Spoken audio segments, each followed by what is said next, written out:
You're listening to the Teach Better Talk podcast featuring expert educators eager to share progressive tactics to reach more students. Teach Better Talk is created by teachers and fueled by passion. Let's get started.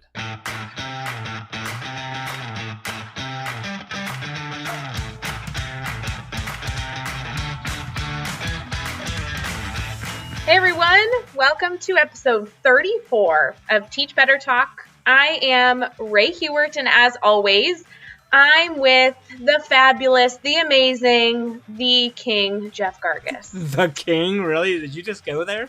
I'm trying to get some new lingo. I was good with fabulous and maybe the king. All right, okay. Let's do it this way. If you're listening to this podcast, can you email me what you think the word should be for Jeff Gargas every single I like week? It. Yeah, tweet that out too. Like tweet at Ray Hewart, at Jeff Gargas, and hashtag Teach Better. Tell us what you think Ray should call me. That could get dangerous really fast. You know what? I've got some words I haven't been able to use yet, but if we're going there, let's go. Let's do it.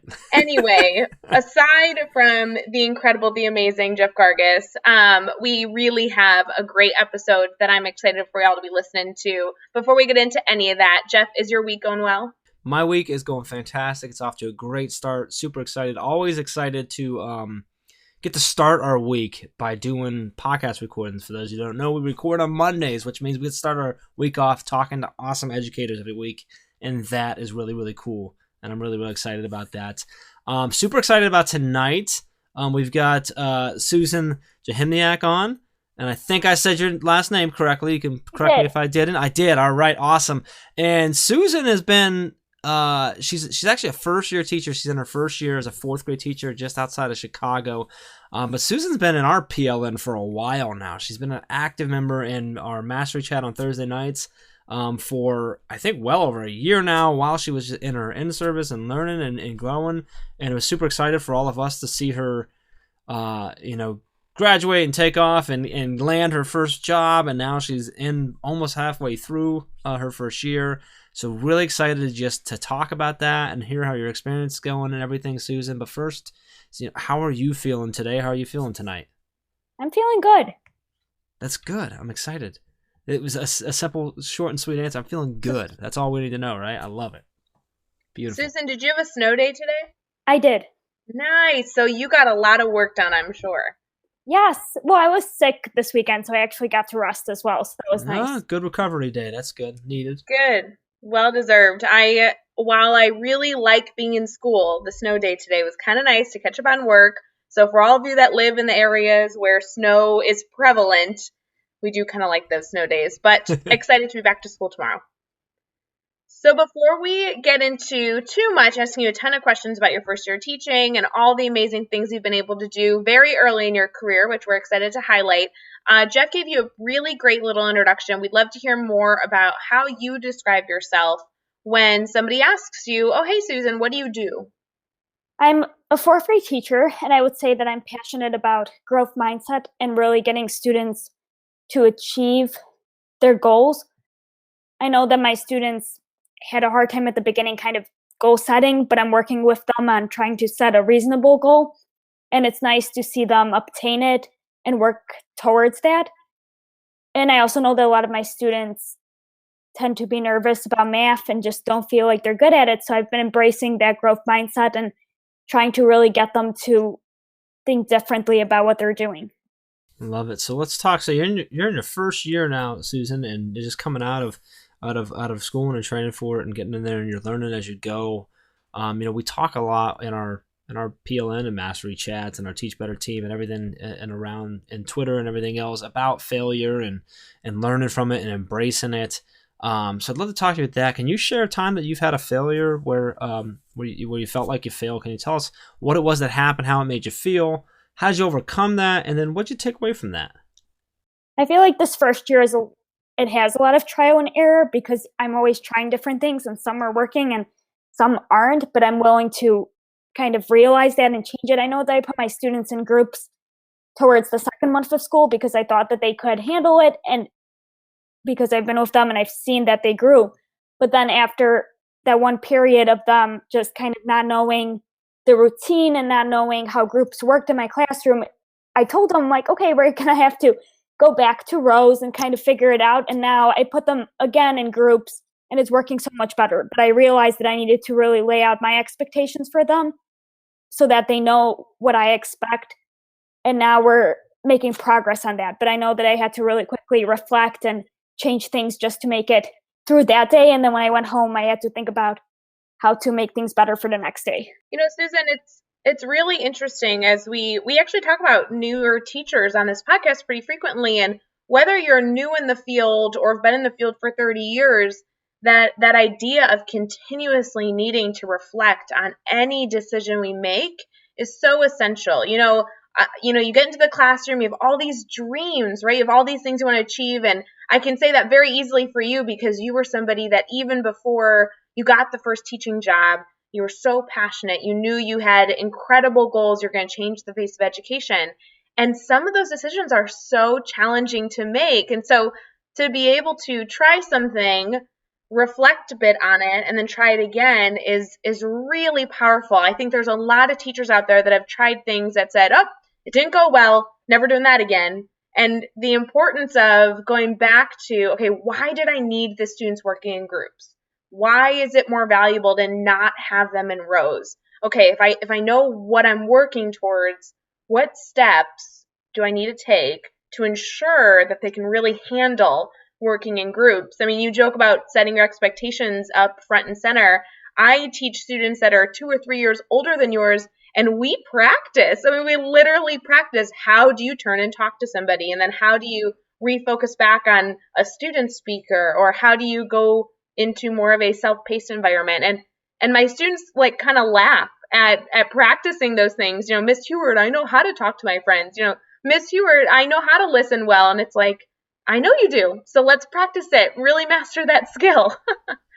And I love, Ray, you touched on it, and Susan, your story you shared with us was spot on. And too often we talk about failure, and a lot of times I think sometimes it can get misconstrued that when we fail and when we reflect and change what we do, a lot of people take that as cutting and deciding, no, that didn't work, so I'm moving on to something else. I'm changing what I was thinking. Where I love how, Ray, how you brought that back to reflecting on, why did I originally try to do that thing? Why did I try to make this change in my classroom? And why do I need to go back to it? Even though it didn't work the first way I tried, I went back. And I think that's such an important lesson to know that, yeah, we fail and we reflect on what we did. Sometimes that means we did the wrong thing. We need to change it. But a lot of times it means we just need to change the way we did it. And Susan, that's what you did there. And I love that you shared that it was, all right, I made a mistake. It didn't work. So I reset, got them back in rows, figured out how to do it better, went at it a different way, set your expectations up and did it. That's a true way of reflecting, learning, and going back at it. So really appreciate you sharing that story. That was great. So now let's flip it around. Can you tell us about a time that you've had a success? And this could be something big or small, but tell us what happened. Why was it a success for you? And then what did you take away from that? So I've been trying to do growth mindset things in my classroom, and I'm starting out small because, of course, I just started my career. So I'm kind of trying to implement things from Joe Bowler, and I have a bulletin board of growth mindset phrases in my room. And my students, they seem to be picking up on it, but at first they weren't understanding what that meant. But one of the parents messaged me a few weeks ago about how she loves that I give the students chances to reassess. And of course, I'm not doing anything major, but I'm just letting them go back and fix it and explain what they did wrong. And she said that she wanted to bring that up to someone in my school who's an administrator and kind of brag about that approach a little bit because she was impressed that I'm doing that. But then she was asking if I have buy-in from colleagues, which they do reassessment as well, but I feel like it's hard because I'm trying to do something different and I don't want to overstep or do too much. So I'm kind of trying to figure out a system that works for the school that I'm at and what I plan on doing in the future. It's so funny. I remember trying to really purposefully implement growth mindset in my classroom for the first time, and how funny it is now, years later, being like, what do you mean purposely implement growth mindset? It's so important. It should be something that's purposely implemented from the start. So I love to hear that that's your focus this year. Have you reached out to any mentors or experts to figure out how to implement that as purposefully as possible to your students? I was just doing a chat. So I do the ATA Assess chat on Tuesday nights. And I know that one of my former cooperating teachers sent me her book about assessment. And then I received a book today from another person that focuses on reassessment. So I know I'm looking over those chapters to see what I can take out of it, because I feel like I have a system, but it's not where I want it to be yet. And I also don't want to do something too different because our school doesn't really do standards-based grading because we do traditional. So I'm trying to figure out a way to encompass that within the system that I'm using right now. Yeah, there's so many ways. I'm so glad that you're exploring that. Jeff, you and I talk about how that's like the gray area, right? And that gray area, there's a ton of tools in educators' toolbox to help you kind of bridge that gap. So that will be really important. It's funny what you think of when you start talking to educators on this podcast. I remember having like sentence stems and things on, little pieces of paper taped to students' desks to have them question each other and, challenge each other to use the word yet and, ask, give each other reflection questions they could ask one another or themselves. It's funny how we all get into that to really help students have that reflective mindset. Well, one of the things that I wanted to ask you is, outside of your focus on growth mindset, what is getting you so excited about education right now and everything that you're doing? I'm just excited that I feel like a lot of it is more individualized. Like, I try to do differentiation in my classroom to a certain extent because, of course, I was kind of trying to teach to the middle, but I want to teach to those students who aren't getting it and then the students who are reaching the standard and kind of moving past. So I know that I have students, by now I've kind of figured out their ability level, so I'm trying to differentiate my math instruction a little bit, and I'm giving students the chance to either kind of catch up on the basics or be pushed a little bit. So they're being more comfortable with letting me know where they're at, and then we kind of work together and try to figure out a way to go from there, because I don't want my students to be bored, and a lot of them seem to be getting the content pretty quickly. So I know that that's been definitely beneficial to see that there's more push towards that individualized learning and having students work at their own level. Hey, what's up? It's Jeff. Don't worry, we're going to get right back to the episode, but I really want to check out and make sure that you are connected with us on social media. Ray and I and the entire Teach Better team want to connect with you. We want to hear your stories. We want to be a part of your journey. We want to be there to support you in any way we can, and we want to learn and grow with you. So please connect with us. Everything we have is at Teach Better Team. And then, of course, make sure you connect with me at Jeff Gargas and Ray at Ray Hewart. Let's get back to the episode. What hurdles have you come in contact with when exploring this? Have you found things that have worked really well for your students, and then things that also maybe you did and you're like, gosh, I need to change that a little bit? I feel like at the beginning, I know that I was kind of hesitating in that push towards giving them different things to work on, but I think I started it 2 weeks ago, where I was trying to just have worksheets that come with the textbook but are at different levels, and I'm like, okay, this is optional. And I just kind of was like, who feels like they're ready for this? And who wants a challenge? And the kids were raising their hands and they were excited, and they took it home and they worked on it and they brought it back to me and we looked it over, and they seemed to be excited about pushing themselves. Like, I had kids who were saying that they didn't understand it and wanted to give it back to me, but I was like, try it and see at least if you can put an answer down, because I'm not going to be looking at it for I'm more saying that they completed it, but I want them to be able to be pushed. But then after a while, they started to work on it and they did really well and they got it. So I enjoyed seeing that light bulb moment go off, and I realized that that was something that I needed to do more of, because I want my students, again, to learn at their own pace. So something you brought up, Susan, that I really enjoy, I want to make sure all of our listeners hear. When you start something, you can use the resources that are accessible to you right now. While we, as educators that are trying to be very progressive, exploring PBL and SBG and, all these incredible strategies to differentiate, UDL, all these things, it doesn't always mean that you're recreating the wheel. It doesn't always mean that you need to go outside of resources that are comfortable, because sometimes trying new things is not only challenging, but it's scary and you don't know how it's going to work. So to be able to listen to, I am using a textbook, and yeah, there are worksheets that are associated with what we're learning. So utilizing those resources right now to ensure that you can start dipping your toes into how to really differentiate and scaffold that learning is really important and powerful. A good reminder for all the teachers that are listening. I have to ask you though, Susan, is there anything that you've learned? I know you've only been in the classroom for about half a year, but hey, half a year, that's a really big success. And you're almost like halfway done, right? And then we can have this big party at the end. You survived your first year. We talked to Lavana Roth about that one episode before, talking about like high-fiving somebody who got through their first year teaching. That's how we're feeling about you. We're your cheerleaders getting through this. But what advice so far do you feel like you really want to emphasize for our new teachers, either getting into the career for the first time, or maybe they've been in the field for a while but need to have a very important reminder? I think the importance of obviously being connected with other educators is crucial.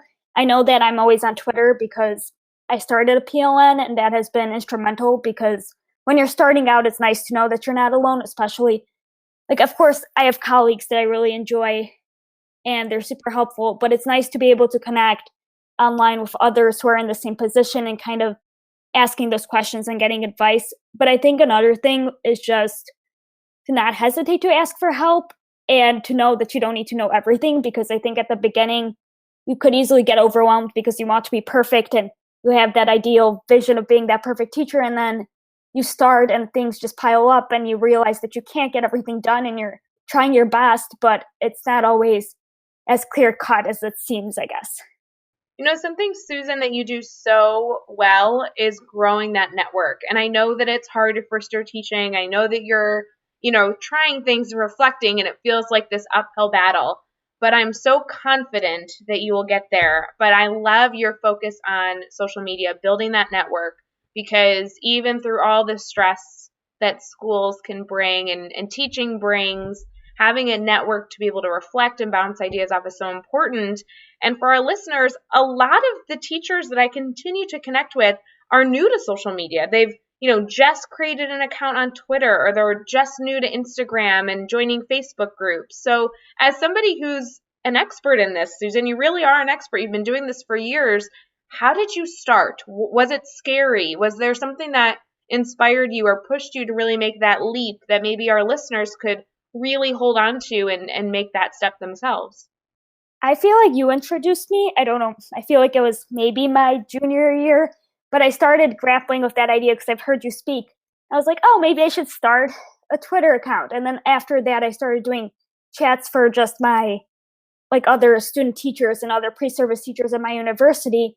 And we got teachers to connect. And then after that, I started doing chats, and it kind of escalated from there.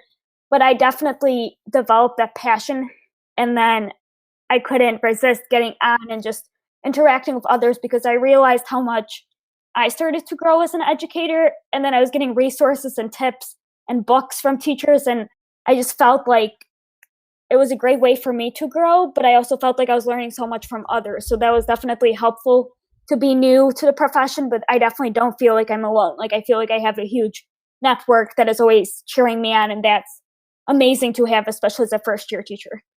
So I have the silliest few questions for you. Do you mind? You're going to laugh at me when I ask you these questions. All right. One is for our listeners who we're specifically targeting those teachers that have not made a commitment to growing their PLN, their personal learning network. And Susan, just like you said, how you got started. Tell me, if I'm a new teacher, how do I figure out where to find hashtags? Like, what do I do with those? Tell me the basics. Well, I think I just went on. I know that I had an app, but I can't remember what the app was. But I had an app that just had all the educational chats, and I just kind of, at first, I heard it from someone, and then you just entered a hashtag. But of course, I know that I heard from some from you, and then after that, you kind of have that crew of educators that you interact with, and they started putting out hashtags, and I was like, oh, what's this? And then I just went on the chat, and I figured out, like, TLAP stands for Teach Like a Pirate. Like, I didn't realize that at the beginning. But after a while, you kind of get that community, and that same community leads you to other chats that you end up getting engaged in. So it's kind of opening the door to other, like, people that have a passion around that topic. So that's really cool. So let's help everybody out then, Susan. Can you give us like 3 or 5 or 15 hashtags? If I'm a new teacher or not a new teacher, but a teacher who's new to social media, I'm thinking, okay, well, Susan did this. She can handle. Maybe I'll try to get on there and mess around with Twitter and follow some hashtags, what are some good ones to get started on? You mentioned TLAP, Yes. TLAP, Teach Like a Pirate, which is a great one. What are some of the other ones that you either like feel like helped you start growing or that you follow regularly now? I know that I used to go on, so it's hashtag Kids Deserve It was one that I really liked. Mm-hmm. And then, of course, your chat, hashtag Mastery Chat. I was on there pretty frequently. And then hashtag Ames Network. So that started, I believe, about a year ago. So I go on that. And that's more geared towards middle school teachers. So I like that one to connect with other educators within the state. And I'm trying to think of another one. I also do ATA Assess. So that's on Tuesday nights. And that's more based on standards-based grading. But I started to dive into that because it's a lot of talk about assessment and math practices that are the best for our students. So I'm trying to go in and hear from other educators who have more experience and kind of figure out where I want to go with this. Yeah, a big piece that you highlighted, though, as you're labeling off all those hashtags, which is a great idea, Jeff. Thanks for bringing that up. But there are also, I loved when you said, Susan, that you had people you followed, so you started looking at what hashtags they were using. That is totally what I did when I got on Twitter as well. And so, I knew I was going to follow Jeff Gargas. So I go to Jeff Gargas's profile and I see that he's using, hashtag Teach Better. I can click on that and see all these people that are using the same hashtag. Or I can go to hashtag Hack Learning and I can see these things that people are using. I still do that. I still go to my, people's pages and look at what hashtags they're using so I can learn more about, feeds that I'm not involved in right now. Yeah, that's an awesome way to do it. I was going to mention hashtag Teach Better. That's one that you should definitely get on as well. I was going to do a little plug there. And then I got to give a shout out to my dude, Adam Welcome, and hashtag Run LAP, Run Like a Pirate. That's a great one if you're looking to get motivated to make changes and be better for yourself and stuff like that. So thank you so much for sharing all that. I really appreciate you sharing everything there. And how you got started. I think that's super valuable stuff. So now, Susan, we're going to give you a little bit of a challenge. I'm going to throw the next 6 questions at you pretty quickly, and the goal is to try and answer them in 15 seconds or less. Are you up for it? Yes. All right, here we go. What is one ed tech tool that you cannot live without? Clickers. What is one book that you're reading right now? Softening the Edges. And who do we need to follow on Twitter today? I would say Ray Hewart. Nice. Yes. What's the best YouTube channel or blog website for educators? I like TED Ed. That's a good one. Nice. Beautiful. And give us one daily, weekly, or monthly routine that you think every teacher should get into. Reflecting at the end of the day. And what is the best piece of advice you have ever received?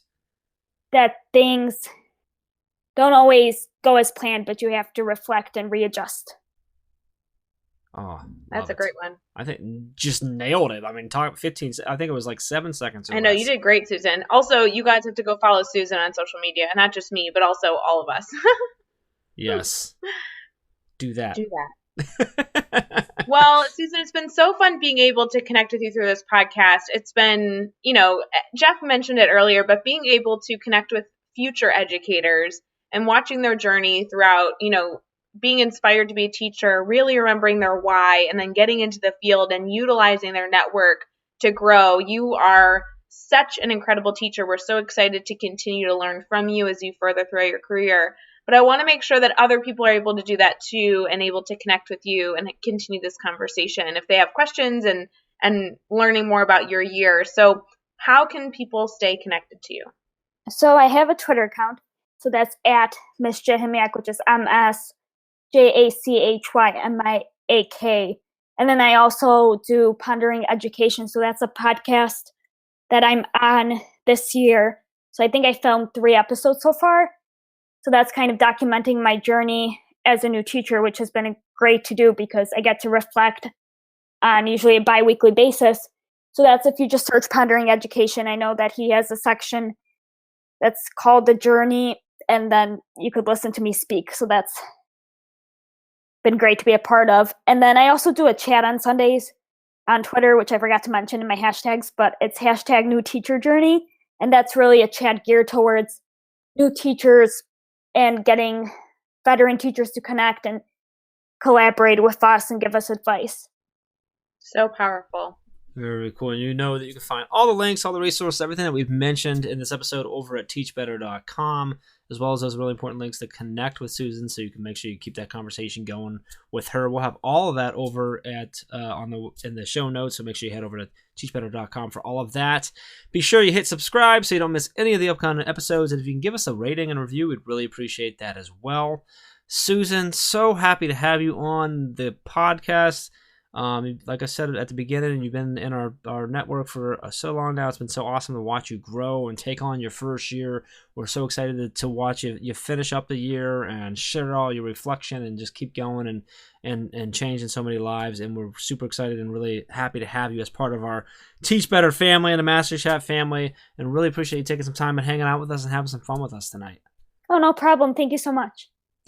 And until next time, let's get out there. Let's teach better.